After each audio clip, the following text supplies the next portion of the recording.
बहुत बढ़िया। चलिए देखिए, आयोनाइजेशन एनर्जी लिखेंगे सब लोग। आयोनाइजेशन पेनिट्रेशन पावर हो गया था उसके अगला पॉइंट में, ठीक है। वो कौन सा पॉइंट था देखो sir?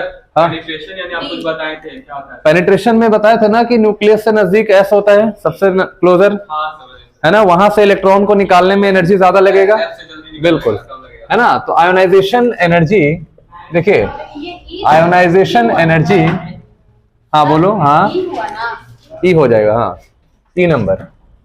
Ionisation energy depends on half filled and fulfilled configuration, fulfilled configuration,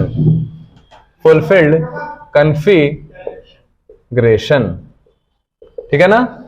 ionisation energy depends on half filled and fulfilled configuration. देखिए, ionization energy of nitrogen is greater than oxygen. याद रखिएगा, नाइट्रोजन का ionisation energy oxygen से ज्यादा होता है। अभी लिखना बंद कर दीजिए, पहले समझिए, अभी कोई नहीं लिखेगा, पहले यहां पे समझेगा। देखिए ध्यान से, हमने क्या कहा कि हाफ फिल्ड फुलफिल्ड कॉन्फ़िगरेशन का आयोनाइजेशन एनर्जी का मतलब क्या होगा, मतलब हाफ फिल्ड कॉन्फ़िगरेशन और फुलफिल्ड कॉन्फ़िगरेशन, इनका आयोनाइजेशन एनर्जी क्या होगा, ज्यादा कम क्या होगा, वो अभी चेक करेंगे अभी, ठीक है। देखिए, नाइट्रोजन के केस में क्या है, एटॉमिक नंबर बोलो 7, 1s2 2s2 और 2p क्या हो गया, 3 हो गया। s में कितना इलेक्ट्रॉन है, यहाँ पे 2 इलेक्ट्रॉन है, और p में कितना इलेक्ट्रॉन है, 3 इलेक्ट्रॉन है। This is your 2s and this is your 2p, सही है। p में 3 इलेक्ट्रॉन है, तो बताओ ये हाफ फिल्ड हुआ कि नहीं हुआ? हाँ सर। तीनों में एक एक इलेक्ट्रॉन है ना, तो इसको क्या बोलेंगे, हाफ फिल्ड कॉन्फ़िगरेशन। और ये बताओ, हाफ फिल्ड कॉन्फ़िगरेशन कैसा माना जाता है, स्टेबल माना जाता है। हाँ कर लो, ठीक है। हाफ फिल्ड कॉन्फ़िगरेशन कैसा कॉन्फ़िगरेशन माना जाता है, स्टेबल कॉन्फ़िगरेशन, है ना, वही रहना दो, वही है ना। चलिए अब हम बात करते हैं ऑक्सीजन की। एटॉमिक नंबर कितना, 8 होता है ना। कॉन्फ़िगरेशन 1s2 2s2 और 2p क्या हो गया, 4 हो गया। s में बताओ कितना इलेक्ट्रॉन, 2 इलेक्ट्रॉन। p में बताओ 4 इलेक्ट्रॉन, 4 इलेक्ट्रॉन्स आपके p में है। तो ये हो गया, this is your 2s and this is your what, 2p। अब बताइए ये कैसा कॉन्फ़िगरेशन हुआ, this is your incomplete configuration, incomplete configuration. आई बात समझ में, कॉन्फ़िगरेशन तुम्हारा इनकम्प्लीट हो गया। अब यहां देखो, यहां पे क्या है, अगर एक इलेक्ट्रॉन नहीं होता तो हाफ फिल्ड हो जाता, लेकिन यहां पे क्या है, हाफ फिल्ड है। अब बताओ, हमने क्या सिखाया था कि हाफ फिल्ड कॉन्फ़िगरेशन ज्यादा स्टेबल होता है कि इनकम्प्लीट वाला ज्यादा स्टेबल होता है? हाफ फिल्ड कॉन्फ़िगरेशन ज्यादा स्टेबल होता है ना। तो हम अगर देखें कि स्टेबिलिटी जो है of nitrogen is greater than किससे, ऑक्सीजन। अगर नाइट्रोजन का स्टेबिलिटी ऑक्सीजन से ज्यादा है तो आयोनाइजेशन एनर्जी भी, ionization energy of nitrogen greater than oxygen. समझ में आ रहा है? दूसरी तरफ ionization energy of nitrogen also greater than carbon due to same reason. ये सेम रीजन है। जैसे देखिए, नाइट्रोजन में पता चल गया ना हाफ फिल्ड है, बोलो नाइट्रोजन में कैसा होगा, हाफ फिल्ड होगा। अगर कार्बन की देखें तो 2s2 और 2p2 होता है ना, तो s में कितना इलेक्ट्रॉन, 2, और p में बताओ 2 इलेक्ट्रॉन। ये भी इनकम्प्लीट फील्ड है कि नहीं? देखिए, this is also incomplete field configuration. तो बताओ हाफ फील्ड वाला ज्यादा स्टेबल कि इनकम्प्लीट वाला ज्यादा स्टेबल, हाफ फील्ड। तो इसीलिए आयोनाइजेशन एनर्जी का वैल्यू नाइट्रोजन का ज्यादा होता है कार्बन से। यहां पे एक बात लिखेंगे, in a period inert gas have highest ionization energy। किसी भी पीरियड के अंदर चलेंगे तो इनर्ट गैस का आयोनाइजेशन एनर्जी का वैल्यू सबसे हाईएस्ट होगा। ऐसा क्यों बोला गया है? क्योंकि इनर्ट गैस का कॉन्फ़िगरेशन फुलफिल्ड होता है, स्टेबल कॉन्फ़िगरेशन होता है। बात समझ आ रही है? इनर्ट गैस का कॉन्फ़िगरेशन कैसा होता है बोलो? Stable configuration. जैसे मान लीजिए नियॉन की बात करें तो नियॉन के लिए क्या होगा बोलो, नियॉन का एटॉमिक नंबर 10, तो यहां पे लिखेंगे 1s2 2s2 2p 6 हो जाता है। p में पूरा फुल इलेक्ट्रॉन है, तो s में कितना इलेक्ट्रॉन हो गया 2, और p में बोलो 6 इलेक्ट्रॉन, 1 2 3 हाफ फिल्ड हुआ। फिर इसमें 3 इलेक्ट्रॉन और अनपेयर्ड जो था उसको पेयर्ड किया गया। यहाँ पे कितना इलेक्ट्रॉन हो गया बोलो 6 इलेक्ट्रॉन। ये फुलफिल्ड हो गया ना, फुलफिल्ड कॉन्फ़िगरेशन हुआ ना। अब बता फुलफिल्ड जो है वो एक्स्ट्रा स्टेबल है कि नहीं, बहुत ज्यादा स्टेबल है ना। इनर्ट गैस का ऑक्टेट कंप्लीट होता है, देखो ऑक्टेट क्या हुआ कंप्लीट है। इसके आउटर मोस्ट शेल में 8 इलेक्ट्रॉन है कि नहीं, तो ऑक्टेट हमारा कंप्लीट हो गया। अगर ऑक्टेट कंप्लीट है तो हमारा स्टेबिलिटी बहुत ज्यादा होता है। तो आयोनाइजेशन एनर्जी जो होता है, ध्यान रखिएगा, आयोनाइजेशन एनर्जी जो होता है वो सबसे ज्यादा किसका होता है, नियॉन का, अपने फैमिली में है ना। Neon ionization energy of neon is highest in second period. बात समझ में आ रही है ना। तो सेकेंड पीरियड में आयोनाइजेशन एनर्जी जो होता है वो नियॉन का सबसे ज्यादा होता है। अब हम कंपैरिजन करने वाले हैं, ठीक है, सेकेंड पीरियड के सभी एलिमेंट्स का आयोनाइजेशन एनर्जी किसका ज्यादा होगा, और वो भी फर्स्ट आयोनाइजेशन एनर्जी। ठीक है, पहले इतना नोट कर लीजिए, जल्दी से पॉज कर दो। देखिए अभी हम सेकेंड पीरियड के लिए आयोनाइजेशन एनर्जी का ऑर्डर एक्सप्लेन कर रहे हैं। ये बहुत इंपॉर्टेंट है, मैक्सिमम क्वेश्चन पूछा जाता है यहां से, ठीक है, नीट में तो काफी ज्यादा, ध्यान रखिएगा।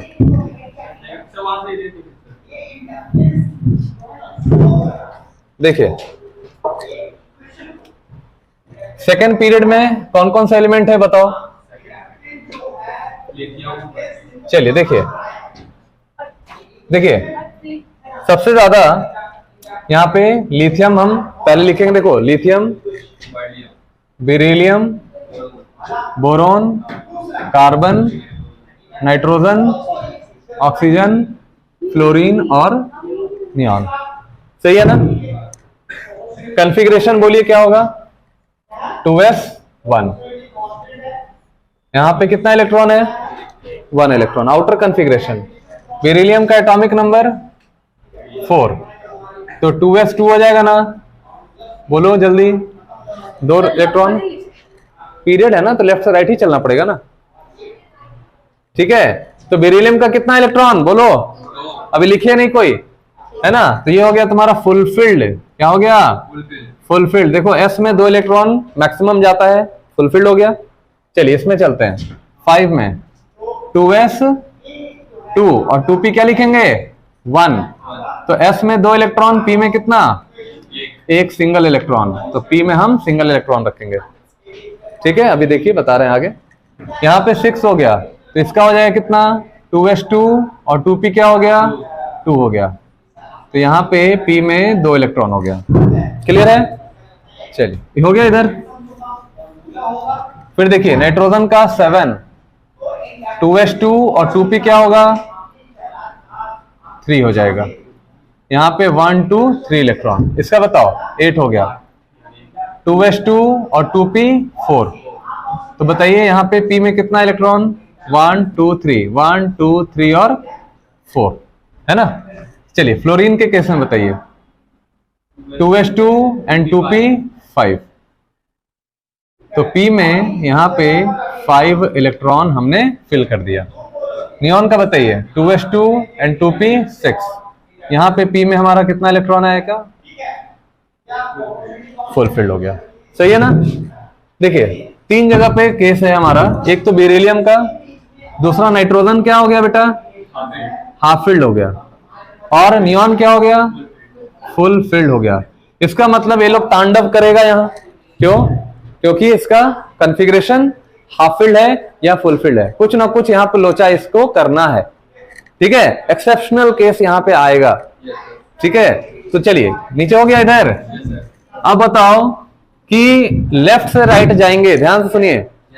अगर हम लेफ्ट से राइट जाते हैं, लेफ्ट टू राइट जाते हैं, फिर लिख रहे हैं सब, लेफ्ट से राइट जाते हैं तो साइज क्या होता है बेटा डिक्रीज करता है ना। अगर साइज घटेगा तो बताओ आयोनाइजेशन एनर्जी का वैल्यू बढ़ेगा ना। इसका मतलब कि हमारा आयोनाइजेशन एनर्जी का वैल्यू किसका सबसे ज्यादा होना चाहिए? नियॉन का। अगर हम बात करें आयोनाइजेशन एनर्जी, देखिए सबसे ज्यादा किसका होना चाहिए? नियॉन का, ठीक है। और सबसे कम किसका होना चाहिए? Lithium, beryllium, boron, carbon, nitrogen, oxygen, fluorine और नियॉन, जो कि इन करेक्ट ऑर्डर है। सही नहीं है? क्यों? क्योंकि हमने पहले ही बताया इन लोगों का कॉन्फ़िगरेशन कुछ ना कुछ यहां पे लोचा करेगा, है कि नहीं? कुछ ना कुछ एक्सेप्शनल केस लाएगा। चलिए देखते हैं, अब हम करेक्ट करते हैं इसको। नियॉन का तो फुलफिल है ना, ठीक है। ये तो पता चल गया आपको कि लेफ्ट से राइट बढ़ता है आयोनाइजेशन एनर्जी। छोड़ दो, नहीं समझोगी, बेकार में लिखना है आपका। आप लिखते हैं समझने, क्यों लिखते हैं जब समझाते हैं तो पहले समझिए। फुलफिल्ड कॉन्फ़िगरेशन का आयोनाइजेशन एनर्जी का वैल्यू सबसे हाईएस्ट होता है। क्यों? फुलफिल्ड है। तो हम करेंगे यहां पे क्या? सबसे हाईएस्ट करेक्ट ऑर्डर देखो, करेक्ट ऑर्डर बताइए, करेक्ट ऑर्डर क्या होगा? सबसे ज्यादा किसका होगा बोलो? नियॉन का। अब चलिए, नियॉन के बाद किसका? फ्लोरीन का। क्यों? फ्लोरीन का साइज बहुत छोटा होता है ना, आयोनाइजेशन का वैल्यू बहुत ज्यादा होगा। तो नियॉन के बाद किसका?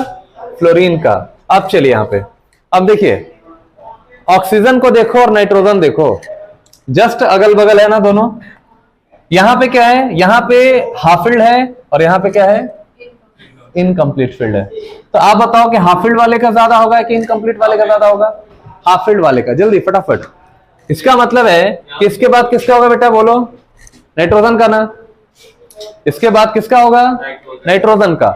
तो इसका मतलब है कि ऑक्सीजन और नाइट्रोजन में अगर हम कंपेयर करेंगे, ऑक्सीजन और नाइट्रोजन में अगर हम कंपेयर करेंगे तो आयोनाइजेशन एनर्जी का वैल्यू किससे ज्यादा होगा? ऑक्सीजन का ज्यादा, सॉरी ऑक्सीजन का कम होगा, नाइट्रोजन का ज्यादा होगा। क्यों? एक ही इलेक्ट्रॉन का फर्क है ना, और जस्ट एडजेसेंट है। तो नाइट्रोजन हाफ फील्ड है या इनकम्प्लीट फील्ड है? तो हाफ फील्ड वाले का ज्यादा हो जाएगा। तो यहां पे देखो एक एक्सेप्शन मिल जाएगा कि नाइट्रोजन का किससे ज्यादा हो जाएगा बोलो? ऑक्सीजन से। तो यहां पे मिल गया तुम्हारा एक एक्सेप्शन, पहला एक्सेप्शन हुआ। अब चलिए ऑक्सीजन के बाद किसका होगा? कार्बन का ना, बोलो होगा ना कार्बन का। देखो नाइट्रोजन का ऑक्सीजन कार्बन दोनों से ज्यादा हो जाएगा। चलिए कार्बन का हो गया। अब बताइए, यहां तक मेरा कंप्लीट हो चुका है। अब यहां से आते हैं, यहां से पहले देखिए, अभी देखिए, कॉपी छोड़िए, अभी पहले यहां देखिए। बोरन, बेरिलियम, लिथियम में चलिए चलते हैं। अब कार्बन के बाद किसका होना चाहिए? बोरन का। लेकिन बोरन का नहीं होगा। क्यों नहीं होगा? क्योंकि इनकम्प्लीट है और ये फुलफिल्ड कॉन्फ़िगरेशन है, ठीक है। तो यहां के बाद कार्बन के बाद आप चलिएगा, बोरन नहीं होगा, बेरिलियम का हो जाएगा, बेरिलियम का हो जाएगा। फिर बताओ, फिर किसका? बोरन। और लास्ट में किसका हो जाएगा? लिथियम का। This is the correct order of ionization energy, है ना। लिख लीजिए, ऑफ आयोनाइजेशन एनर्जी, नोट करिए इसको।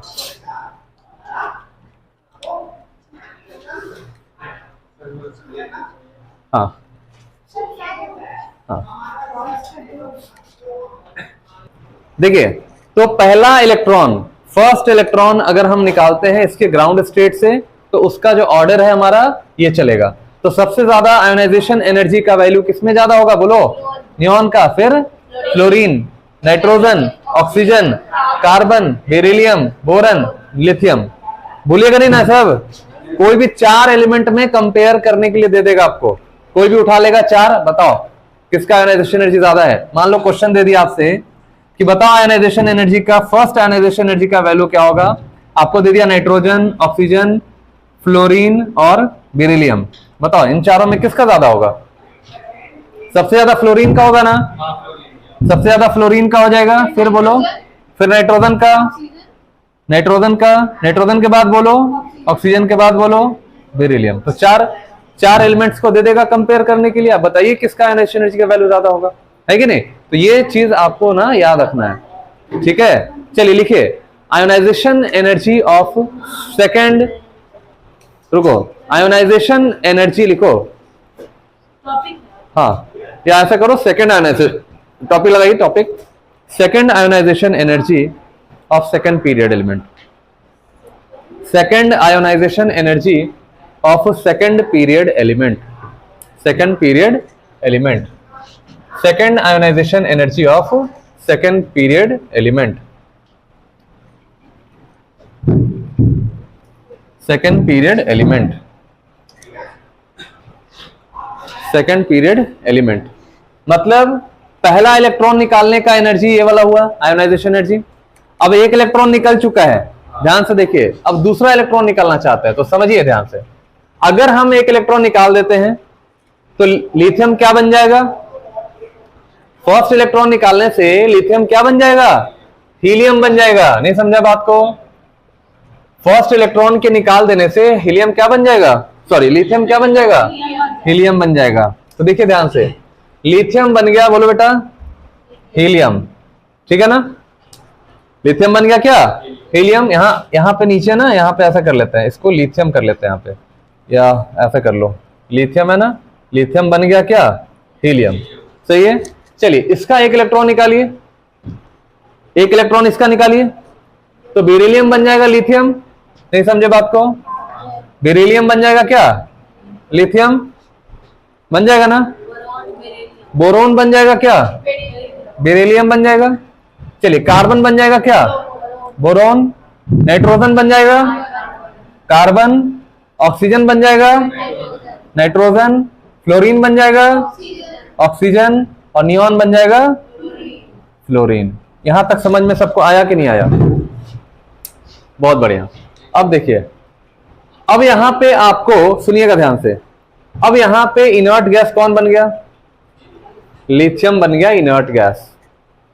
समझ में आ रहा है? और जो नियॉन था वो बन गया फ्लोरीन। समझ में आ रहा है? जो नियॉन था वो क्या बन गया? फ्लोरीन बन गया। तो अब बताओ, इनमें से सबसे ज्यादा आयोनाइजेशन एनर्जी का वैल्यू किसका होगा? लिथियम वाले का। तो सेकेंड आयोनाइजेशन एनर्जी की अगर हम बात करेंगे, देखिए अगर हम सेकेंड आयोनाइजेशन एनर्जी की बात करें, ध्यान से सुनिएगा, सेकेंड आयोनाइजेशन एनर्जी की बात करेंगे तो सबसे ज्यादा किसका हो जाएगा? बोलो, सबसे ज्यादा हो जाएगा लिथियम का। सबसे ज्यादा किसका हो जाएगा? लिथियम। ठीक है, तो ऐसा कर लेते हैं हम लोग कि Li+ का हम लोग कर लेते हैं, ज्यादा अच्छा रहेगा। सबका एक एक इलेक्ट्रॉन निकाल दिया है हमने, ठीक है? ऊपर वाले का काम है अभी, है ना? तो चलिए सबका, देखिए सब अपना अपना पहला इलेक्ट्रॉन क्या कर चुका है? निकाल चुका है। अब सेकंड वाला इलेक्ट्रॉन निकालने में देखते हैं किसका एनर्जी ज्यादा लगेगा। तो सबसे ज्यादा किसका लगा? लिथियम। क्यों लिथियम?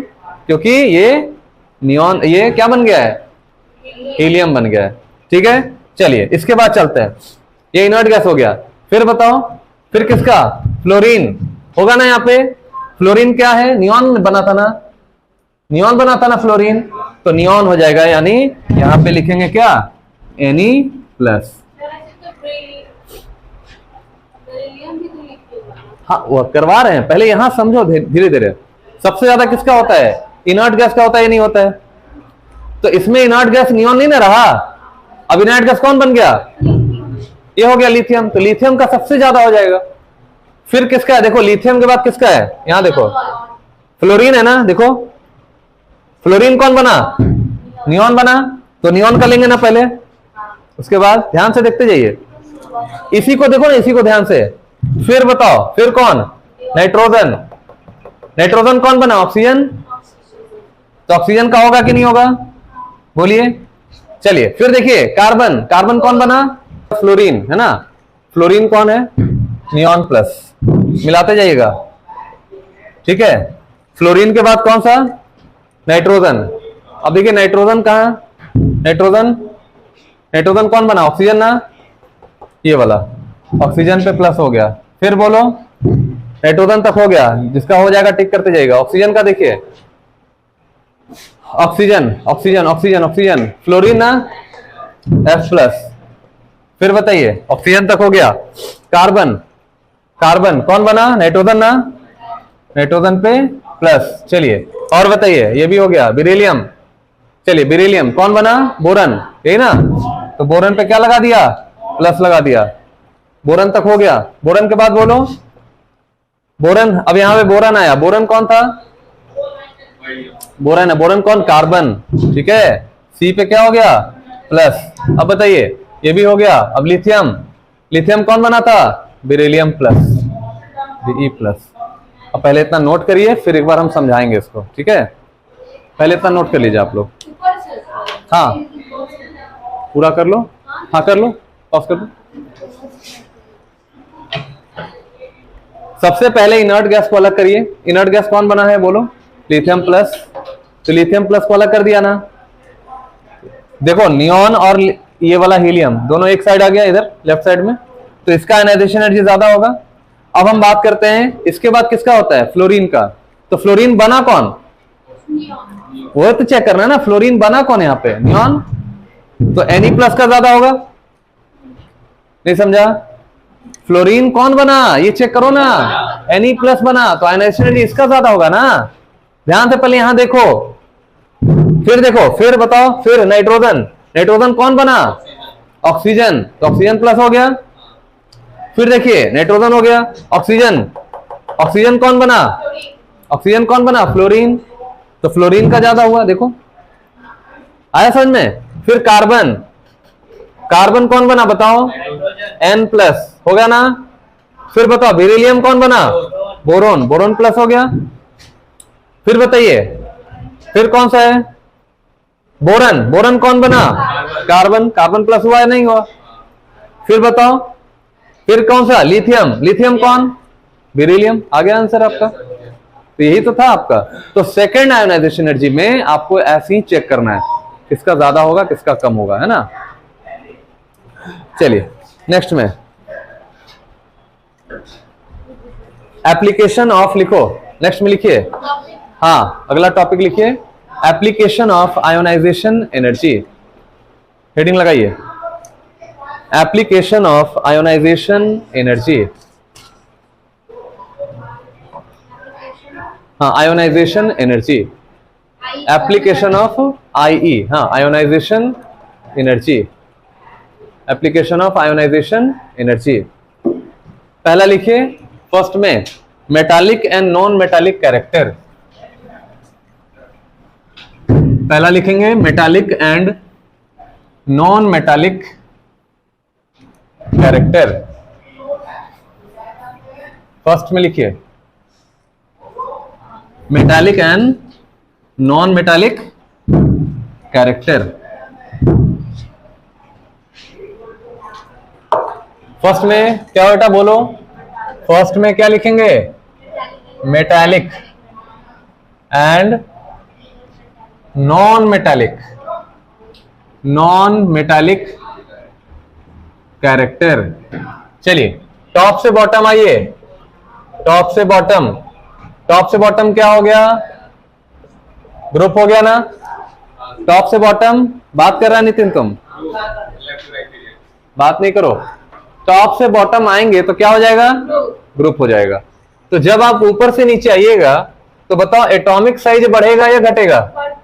बढ़ता है। एटॉमिक साइज जो है वो आपका इंक्रीज करता है, ठीक है। ऊपर से नीचे आइएगा तो आयनाइजेशन एनर्जी बढ़ेगा या घटेगा?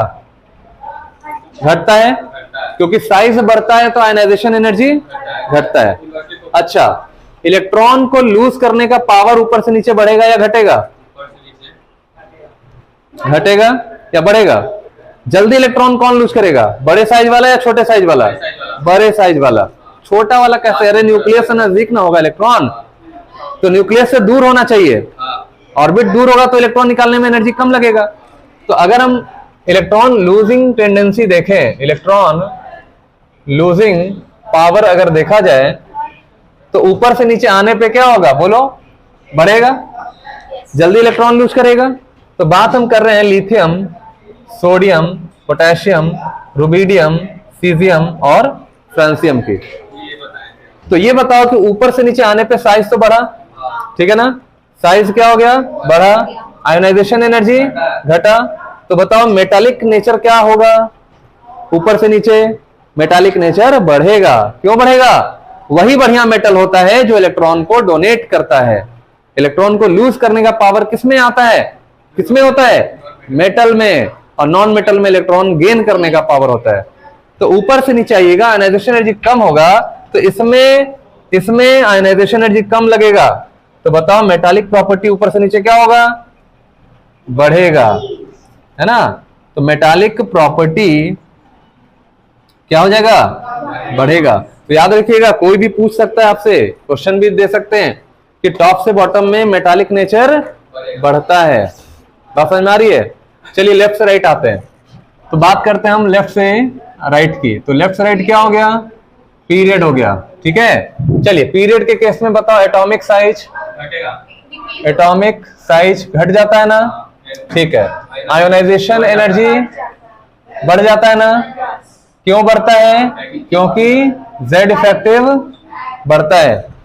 इफेक्टिव चार्ज, न्यूक्लियर चार्ज बढ़ जाता है। सब सिखाए हैं, आप लोग पढ़ते नहीं है, सबसे बड़ी दिक्कत यही है। हाँ, क्या करते हैं? स्क्रीन इफेक्ट से। अरे स्क्रीनिंग इफेक्ट से ज्यादा डोमिनेटिंग Z इफेक्टिव होता है। Z इफेक्टिव बढ़ेगा, तो अगर ये बढ़ेगा तो आयनाइजेशन एनर्जी बढ़ता है।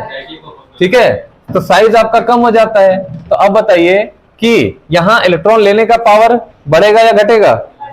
घट जाएगा। इलेक्ट्रॉन लेगा, इलेक्ट्रॉन खींचने का पावर बढ़ेगा या घटेगा? इफेक्टिव चार्ज जिसका ज्यादा होता है, इलेक्ट्रॉन लेने का पावर ज्यादा या कम? कैसे कम? ज्यादा होगा ना।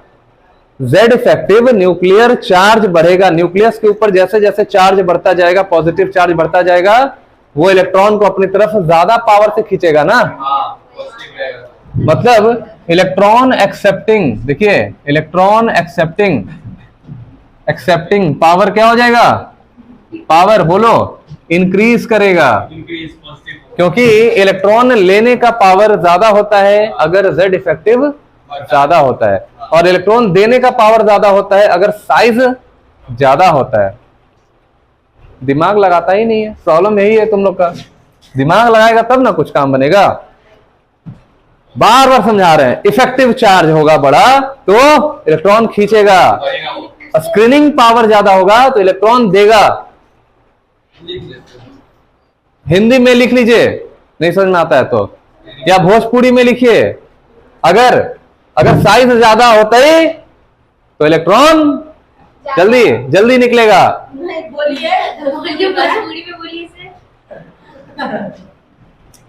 समझ में आ रहा है? क्लियर हो रहा है? कोई बात नहीं है, ठीक है। चलो बताओ, अब मेटालिक कैरेक्टर बताओ क्या होगा। मेटालिक कैरेक्टर जल्दी बताइए। मेटालिक कैरेक्टर ऊपर से नीचे आने पे बढ़ता है और लेफ्ट से राइट जाने पे घटता है ना। मेटालिक कैरेक्टर बोलो डिक्रीज करेगा। तो सबसे बढ़िया मेटल किधर होगा? राइट साइड में। मेटल कह रहे, सबसे बढ़िया नॉन मेटल कौन होगा? राइट साइड में। ये वाला देखो, ये सब सबसे बढ़िया नॉन मेटल, ये नॉन मेटल, ये हो गया मेटल। बात समझ में आ रही है ना? सबसे बढ़िया मेटल ये, सबसे बढ़िया नॉन मेटल ये, फ्लोरीन, क्लोरीन, ब्रोमीन, आयोडीन। हाँ ठीक है, तो ऊपर से नीचे देखिए आयोनाइजेशन एनर्जी, यहां पे हम दोनों का एक समराइज करके लिख दे रहे हैं कि आयोनाइजेशन एनर्जी, देखो मेटालिक कैरेक्टर किस पे डिपेंड करेगा? एक मिनट रुको ना। मेटालिक कैरेक्टर बोलिए, मेटालिक कैरेक्टर ज्यादा होगा अगर आयोनाइजेशन एनर्जी कम होगा। सही है ना? आयोनाइजेशन एनर्जी कम है कि नहीं? देखो बोल नहीं रहा सब। आयोनाइजेशन एनर्जी कम है तो मेटालिक कैरेक्टर ज्यादा होगा। इसमें बताइए मेटालिक कैरेक्टर, मेटालिक कैरेक्टर बोलिए ज्यादा होगा अगर साइज ज्यादा होगा। साइज कम होगा तो मेटालिक कैरेक्टर घटेगा।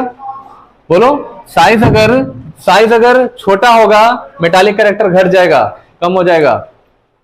ठीक है, साइज कम मेटालिक कैरेक्टर कम, inversely proportional to size. Size अगर छोटा होगा मेटालिक कैरेक्टर कम होगा और नॉन मेटालिक कैरेक्टर बढ़ेगा। समझ में आ रहा है? तो पता चल गया ना, टॉप से बॉटम क्या होगा? मेटालिक कैरेक्टर बढ़ेगा और लेफ्ट से राइट नॉन मेटालिक कैरेक्टर बढ़ता है, मेटालिक कैरेक्टर घटता है। समझ में आ रहा है? यहां लिख दे रहे हैं टॉप से बॉटम मेटालिक कैरेक्टर बढ़ेगा और लेफ्ट से राइट नॉन मेटालिक कैरेक्टर बढ़ेगा। बस ये नोट कर लीजिए, नॉन मेटालिक कैरेक्टर बढ़ेगा।